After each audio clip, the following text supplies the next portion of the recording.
Hola, luego de ver los aspectos fundamentales sobre la materia orgánica del suelo y su efecto sobre las propiedades del mismo, vamos a ver los aspectos relacionados con el uso y manejo de los abonos orgánicos en suelos tropicales. Vamos a repasar algunos aspectos relacionados con la materia orgánica en condiciones tropicales. Sabemos que en estas condiciones se presentan bajos contenidos de materia orgánica tanto en áreas cultivadas como en las naturales, debido principalmente a el uso de agricultura tecnificada, caracterizada por la fertilización inorgánica, a la deforestación y quema de residuos vegetales, especialmente en las sabanas bajo ganadería, para garantizar pastos más palatables para el ganado. También a las condiciones ambientales con altas temperaturas, lo que provoca altas tasas de descomposición de la materia orgánica y pérdidas de la materia orgánica por erosión del suelo bajo uso intensivo en zonas con pendientes generalmente mayores de 8%.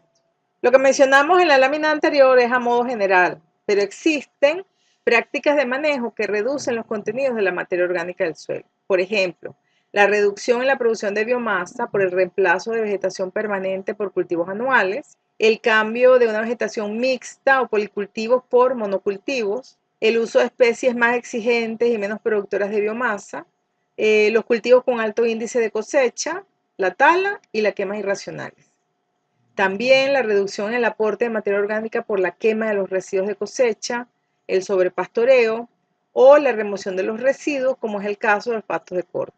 Y otro aspecto es el incremento en la tasa de descomposición de la materia orgánica, ya sea por la labranza intensiva, por el drenaje de suelos orgánicos y la fertilización, especialmente el exceso en el uso de fertilizantes nitrogenados, lo cual estimula la actividad de las poblaciones de los microorganismos que descomponen la materia orgánica. Los productores pueden usar prácticas que incrementen el contenido de materia orgánica del suelo, tales como promover el aumento en la producción de biomasa a través del riego, la fertilización adecuada o balanceada, el uso de cultivos de cobertura y de especies más productoras de biomasa. También la reforestación y recuperación de pastizales degradados.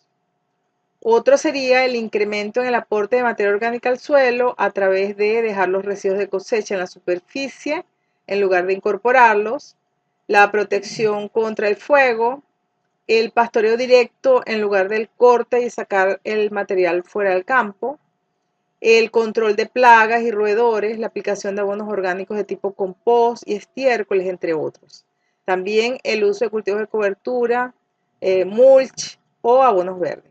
También podemos incrementar la materia orgánica del suelo por la reducción de la descomposición.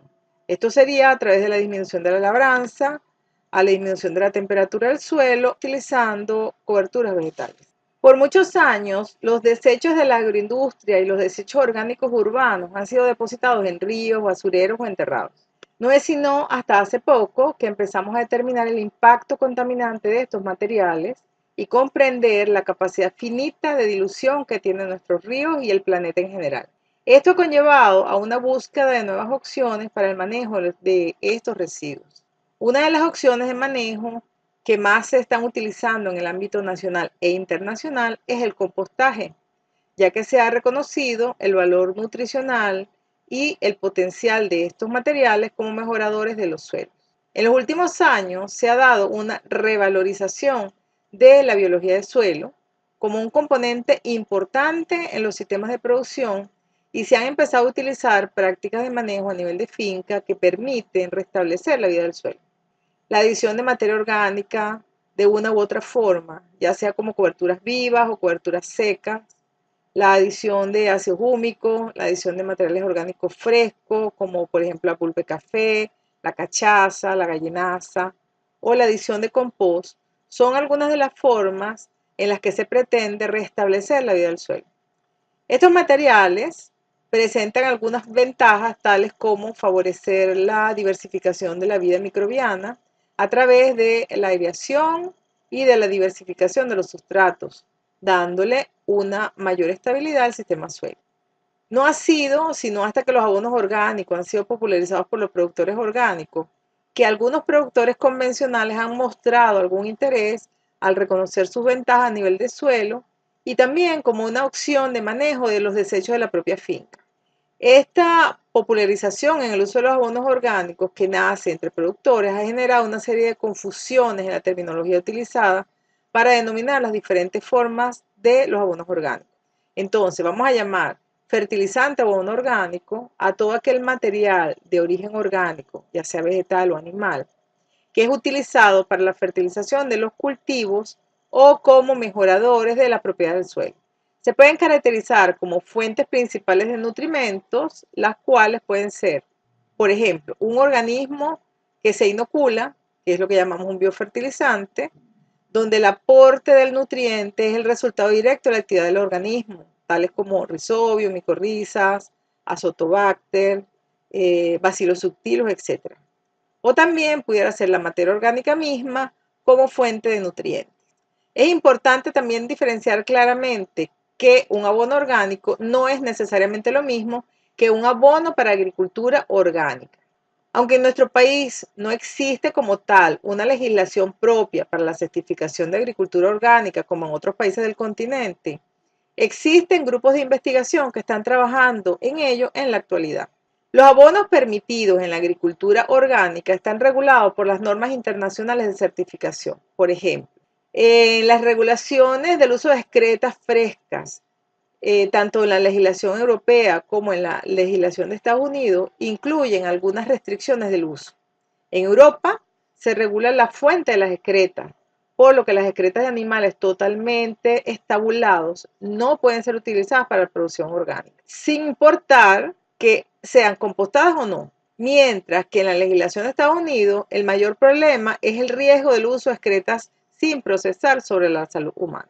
Por esta razón, la regulación prohíbe el uso de excretas frescas sin compostar, por lo menos 3 meses antes de la cosecha del producto cuya parte comestible no toca el suelo, y 4 meses antes de la cosecha del producto si éste toca el suelo. Vamos a hablar ahora de los efectos de los abonos orgánicos en los sistemas agrícolas, entre los que se destacan que reducen la resistencia a la penetración de las raíces porque mejoran la estructura del suelo, disminuyen la fijación de fósforo por bloqueo en los sitios de intercambio de los óxidos amorfos, disminuyen el lavado de los micronutrientes por la formación de quelatos. Estos quelatos pueden ser absorbidos directamente por las plantas. También aumentan la actividad biológica de los suelos, ya que son fuente de nutrientes y energía. Incrementan la capacidad buffer del suelo contra los cambios drásticos de pH, acomplejan al aluminio reduciendo su toxicidad y mejoran la trabajabilidad del suelo por la modificación de los índices de consistencia, adhesión, cohesión y plasticidad. También aportan nutrientes al suelo luego de su descomposición, tanto macro como micronutrientes. Aumentan la capacidad de intercambio catiónico del suelo por su carácter coloidal, aumentan la capacidad de retención de humedad, contribuyen a mejorar algunas propiedades físicas del suelo, tales como la agregación, la estabilidad de los agregados, la aireación, la densidad aparente, la velocidad de infiltración y la conductividad hidráulica. También reducen los riesgos de escorrentía. En esta figura se presentan algunos recursos disponibles en nuestro país para la fertilización, abonado y enmendado del suelo. Esta información fue publicada por Delgado en el 2001, pero todavía tiene vigencia. En la parte central se destacan los abonos mejoradores orgánicos. Los podemos dividir en los que son residuos orgánicos y los llamados abonos verdes. Entonces fíjense acá que entre los residuos orgánicos tenemos, por ejemplo, los estiércoles, purín, compost, bagazo de caña, vinaza, cascarilla de arroz, tusa de maíz, pulpa y pergamino de café, harina de hueso, entre otros. Y entre lo que llamamos abonos verdes están todos aquellos cultivos de leguminosa que tienen la capacidad de fijar nitrógeno, como por ejemplo la caraota, el frijol, soya, canavalia, crotalaria, kudzu, desmodium, leucaena, rabo de ratón, entre otros. Existen muchos mitos sobre las ventajas o desventajas de los abonos orgánicos y de los fertilizantes inorgánicos. Vamos a hablar un poco de este tema. Los abonos orgánicos generan todos los efectos adicionales y beneficiosos de la materia orgánica en las propiedades del suelo. La mayor concentración de nutrimentos en los fertilizantes inorgánicos hace que su aplicación inadecuada conduzca a riesgo de contaminación ambiental. Sin embargo, si se hace un mal uso de abonos orgánicos, también se puede producir contaminación ambiental, ya que luego de la descomposición no hay ninguna diferencia entre el nitrato o el fosfato proveniente de un abono orgánico o el que provenga de un fertilizante inorgánico. Con los abonos orgánicos se requiere manejar volúmenes para cubrir las necesidades de los cultivos bastante grandes. Mientras que, debido a su mayor concentración con los fertilizantes inorgánicos, el volumen a manejar es mucho menor. Eso también influye en los costos. Esto hace que exista escasez de abonos orgánicos disponibles y en algunos casos un alto costo de las tecnologías utilizadas en su fabricación o en su aplicación. Los abonos orgánicos proveen una liberación lenta de los nutrimentos, lo que hace necesario que hagamos una sincronización de la liberación con los requerimientos del cultivo. En esta figura vemos un esquema de lo que es la sincronización. Cuando se aplican fertilizantes inorgánicos tradicionales al suelo, se produce una rápida solubilización e incorporación a la fase de solución del suelo, de donde los nutrientes pueden ser absorbidos directamente por las plantas. Pero dependiendo de la textura del suelo y de la capacidad de intercambio catiónico de los mismos, estos elementos que no son absorbidos por la planta pueden pasar a la fase cambiable o también pueden perderse por la exhibición. Por otro lado, cuando incorporamos abonos orgánicos, estos materiales deben pasar previamente por un proceso de mineralización o descomposición para poder liberar los nutrientes de las estructuras orgánicas y que pasen a su forma iónica, que es como lo requiere la planta. Dependiendo de la relación carbono-nitrógeno del abono, puede haber mineralización si la relación carbono-nitrógeno es baja, o pudiera haber una inmovilización si esta relación carbono-nitrógeno es muy alta. El proceso de mineralización requiere de cierto tiempo, por tanto, debemos garantizar primero que la calidad del abono sea tal que no se produzca la inmovilización y además incorporar los residuos con suficiente tiempo para que los nutrientes estén en su forma disponible en el momento que la planta lo requiere. Y esto es lo que se llama sincronización. Es importante mencionar que si los abonos orgánicos se aplican en forma superficial, se pudiesen producir grandes pérdidas, principalmente de nitrógeno, por volatilización.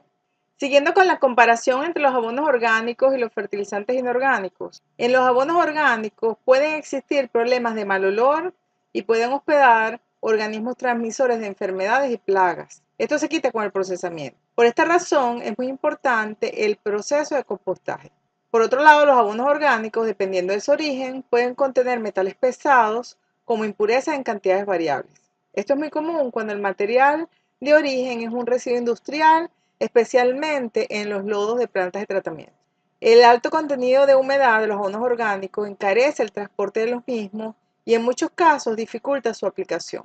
También las concentraciones de nutrientes en los abonos orgánicos son muy bajas e irregulares, mientras que en los fertilizantes inorgánicos es constante y generalmente está señalada en el empaque del producto. Finalmente, algunos abonos orgánicos pueden prevenir y controlar la presencia y severidad de ataque de algunos organismos patógenos del suelo. En este cuadro, extraído del trabajo de Romero en 1987, se presentan algunos abonos orgánicos utilizados en la agricultura y el nombre científico del organismo patógeno que estos inhiben. Por supuesto que esto va a depender del origen y el tratamiento que se dé al abono orgánico. Entonces, fíjense en el cuadro que, por ejemplo, la gallinaza puede inhibir a la Phytophthora cinnamomum, los compost de lodo a la Rhizoctonia solani, extractos de líquidos de compost a la Phytophthora infectans, los compost de corteza a la Rhizoctonia solani también, y los vermicompost se ha demostrado que pueden inhibir a la Phytophthora nicotianae, al Fusarium oxyporum y al Plasmodium. Bueno, esto es todo lo que les iba a comentar por ahora en esta primera parte de la clase. Gracias por su atención.